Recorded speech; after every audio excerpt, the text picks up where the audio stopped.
சாதி சங்கங்களை பத்தி எழுத வரும்போது இன்னைக்கும் சாதி பேசுகின்றவன் இருக்கின்றானேங்கிறார். சொல்லிவிட்டு என்ன சொல்றாரு, தொழில் சார்ந்து வந்ததுதானடா சாதி, ஆனா என் முன்னோர் செய்த தொழிலெல்லாம் விட்டுவிட்டு நான் என் முன்னோர் விஞ்ஞானி, அதனால் நானும் ஒரு விஞ்ஞானி, ஒரு அஞ்ஞானி சொல்லக்கூடாது. என் முன்னோர்கள் காவல்துறையை சேர்ந்தவர்கள், காவல் செய்கின்றவர்கள், அதனால் நானும் அந்த ஜாதியை சேர்ந்தவன் என்று ஒரு திருடன் சொல்லக்கூடாது. நீ முன்னோர்கள் எல்லாம் என் சொத்துக்கள், அவர்களின் சொத்துக்களை போல அவர்கள் சாதிக்கும் எனக்கு உரிமை உண்டு நீ சொல்லாதரா. முன்னோர்கள்லாம் யாரு முன்னோர்கள் ஒரு கேள்வியை கவிக்க வைக்கிறார். யாரு முன்னோர்கள் கேட்டு வைக்கிறார். சொல்றாரு, இந்த உலகத்தில் முதலில் தோன்றிய மனிதன் இருக்கிறானே அவன் தான் உனக்கு முன்னோர். அப்படி பார்த்தா நீங்க எல்லோருமே தாழ்ந்த சாதிக்காரர்கள் தான் சொல்றாரு.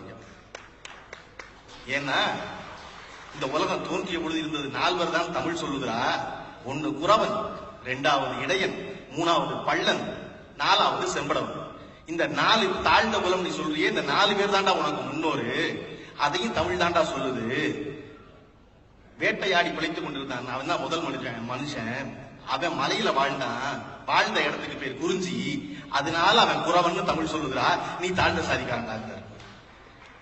அதற்கப்புறம் அவன் ஆடு மாடை மேய்ச்சு அதை ஒரு தொழிலா வச்சிருந்து வாழ்ந்தான். அவன் யாருன்னா குறிஞ்சி மலையில வாழ்ந்த குறவனுக்கும் பள்ளத்துல விவசாயம் பண்ணி வாழ்ந்தவனுக்கும் இடையில வந்தவன்டா. அதனால தமிழ் அவனை இடையன்னு சொல்லுகிறா.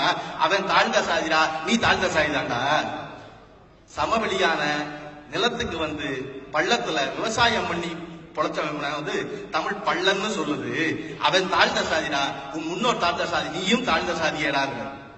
கடல் சார்ந்து ஒட்டி வாழ்ந்தவன் பூரா மீன் பிடித்து உப்பு காய்ச்சி வாழ்ந்தான், அவனை செம்படவன் தாழ்ந்த சாதின்னு சொன்னா, நீயும் தாழ்ந்த சாதியே, முன்னோர்கள் எல்லோரும் தாழ்ந்த சாதியே. இப்படித்தான் இந்த மனித இன வரலாறு இருந்ததுன்னு சொல்றாரு ஐயா. சொல்லிவிட்டு சொல்றாரு, விவசாயம் பெருகி நாடு நகர் ஆட்சி முறை வந்த பிறகு அவன் தொழில் மாறி தன்னை உயர்ந்த சாதின்னு சொல்லிக்கிறான். இன்னைக்கு உயர்ந்த சாதின்னு சொல்றவன் எல்லோருமே தாழ்ந்த சாதின்னு தமிழ் சொல்லுகிறாங்கிறாரு. இதெல்லாம் விட முக்கியம், அந்த கட்டுரை முடிக்கிறாரு.